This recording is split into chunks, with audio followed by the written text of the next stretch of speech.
Song for a Whale, Chapter 25. Even though it was still early, I pedaled as fast as I could to Grandma's. It'd be good to have a little extra time in case there were any glitches in our plan. Sometimes projects took longer than expected, like the Philco radio. My stomach tightened with sadness. I missed resting my hand on it at night and feeling the vibrations from the radio programs. And then there was the fact that I couldn't even touch the money I got from selling it. I shook my head. Nothing I could do about the radio. Maybe I'd buy it back from Mr. Gunner, unless someone else got to it first. Grandma flung the door open as soon as I pressed the doorbell. She had to have been standing there waiting, or she leaped to the door as soon as the doorbell light flashed. She wore a flowery green dress and a long necklace with flower charms alternating in green and gold all around the chain. Her hair was brushed into the long silvery waterfall. After opening up the suitcase on the floor of Grandma's closet, we checked our list to make sure we weren't missing anything. The last thing we did before leaving the apartment was staple a blue tag from the cruise line around each suitcase handle. Seeing our names printed next to the cabin number on those tags made all our plans more real. We were doing this. Later that day, we'd be rolling those bags onto the cruise ship. When the elevator opened at the first floor of the building, we turned right toward the side exit instead of left toward the front desk. The staff would have questions if they saw us heading to the front door with suitcases. We loaded the luggage into the car without anyone stopping to talk to us. Ready to go? Grandma asked after getting into the driver's seat. Let's go find that whale, I answered. Then I grabbed the armrest of the car as the car peeled out of the parking lot and raced toward the freeway. Slow down, I signed with only one hand so I could hang on with the other. Grandma didn't slow down, just changed lanes to fly past other cars. Maybe this was a bad idea. She hadn't driven much lately, and not on the freeway. If we got stopped by the police or wrecked the car, we wouldn't even make it to the airport. Grandma laughed. I'm ready to start our adventure. Watch the road. I didn't sign anything else after that, so I wouldn't give her a reason to take a hand off the wheel or her eyes off the freeway. We made it to the airport alive. I released my grip on the armrest and slumped back to catch my breath when Grandma eased into a parking space. After getting through the long security lines, we still had plenty of time to reach our gate. I wanted to take Grandma's hand and run onto the plane already, but we still had an hour before boarding. We stopped at a coffee shop where Grandma ordered a coffee, and I got a lemonade iced tea, a little more grown up than regular lemonade, but without the coffee taste. We shared a mammoth-sized blueberry muffin. It was so delicious. I wondered if airport food was really that good or if everything tasted better because of the trip we were about to take. As we chatted, I noticed Grandma's signing was faster, more excited than it had been lately. It matched the way she looked that day, as if the color was coming back to her signs, too. She signed almost like she used to when Grandpa was around, and I wondered if she felt like he was here with us. I had to eat without glancing down at my food so I wouldn't miss anything. It didn't seem as if we'd been sitting at the coffee shop for long, but when I checked, I saw it was time to board. We were almost in the last row of the flight since we'd bought the tickets so late. Grandma offered me the window seat, but I told her it was hers. I wanted her to enjoy the adventure as much as possible. Without her, I wouldn't be there.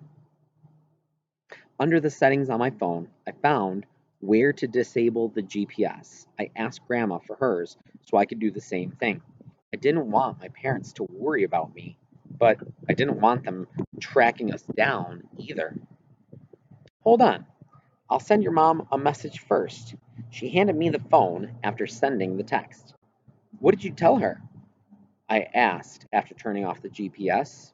I told her not to worry, that we're going farther than Surfside and we'll be gone a few days longer. We smiled at each other and held hands as the plane rolled down the runway and took off. This wasn't a game or a wish or a plan about a trip anymore. We were really going. Grandma was happier than I'd seen her for a long time. This trip would kill two birds with one stone, as Dad would say. I'd meet the whale and Grandma would be back to herself again. After landing in San Francisco and picking up our luggage, we shuttled to the cruise terminal where huge white ships sat in the water waiting for passengers to board. I found ours and pointed it out to Grandma. The Siren, the ship that would sail me to Blue 55. It was still too early to board, so we looked around for something to do. I'd been too excited until then to notice I was hungry, but my stomach was rumbling like an airplane taking off. I covered my stomach even though Tristan wasn't there to hear it. Lunch.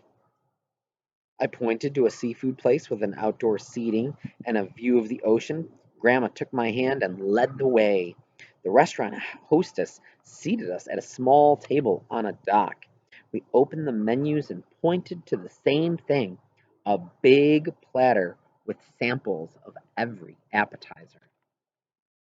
As I watched the waves next to us, I realized there was a smell I liked even better than old radio: the ocean.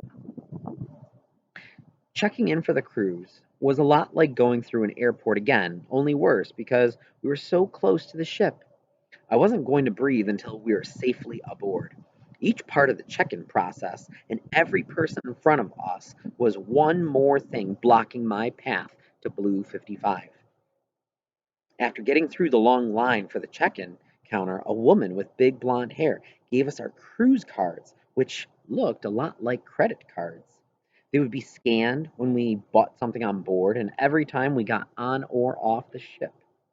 We thanked the woman at the counter, then moved over to yet another line to board the ship. The attendant at the end of that line held what looked like an alien gun, and we showed her our cards like the people in front of us had.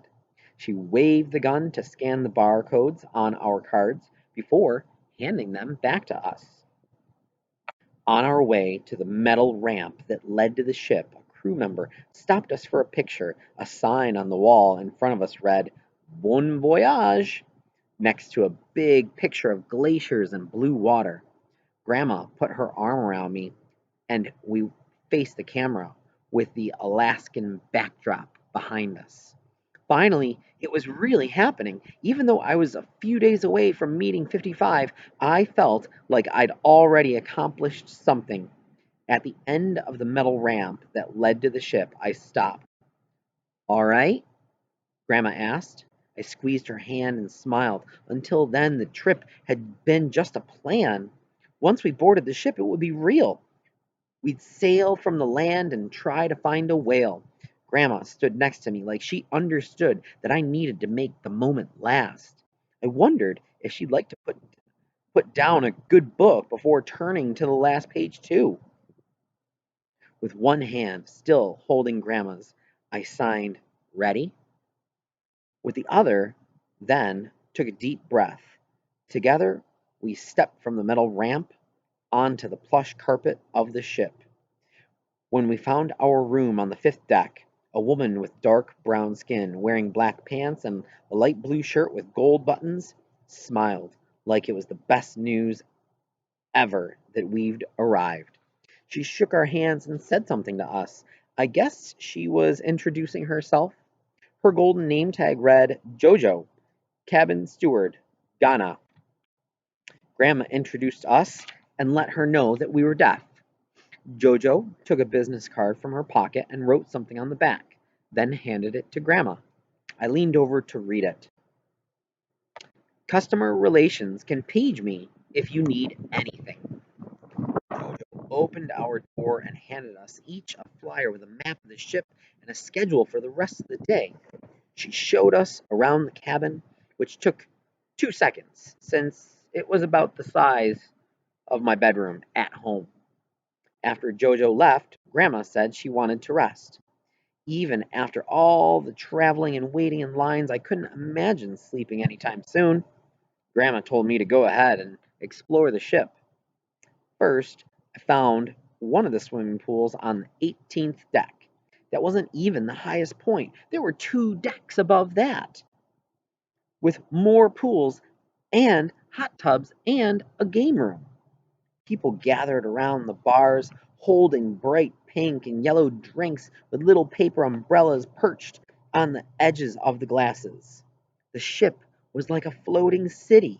It would be impossible to see everything, even with a week to explore. Still, I would try. I ran around like I only had a day to take it in. A few more bars and restaurants were scattered around the ship. On the same deck as customer service were gift shops, an internet cafe, and even a library. A weird feeling that I couldn't place stirred in my stomach. I was restless, as if I was forgetting something. Maybe I'd been so busy working on my plan to meet 55, and there wasn't anything left to do but wait.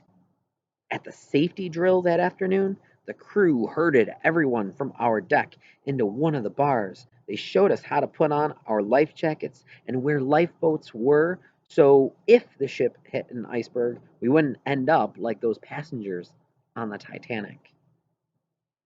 Afterward, we stood on the deck and looked out at the water we'd be sailing across soon. The color wasn't the same as what I was used to. The water in the Gulf Coast always looked a little muddy. This was much bluer. Sea lions lounged on the wooden docks of the harbor. More people, with their fruity umbrella drinks, mingled around us. The railing vibrated against my hands, and I looked around to see what was making noise. People around us clapped with their mouths open like they were laughing and cheering. Grandma looked up and covered her ear that wore a hearing aid. "What is that?" I asked. "Foghorn." She lowered her hand to add, "That means it's time to leave." The ship lurched as it pulled away from the dock. If anyone back home figured out where to look for Grandma and me, well, they'd find that ship had sailed.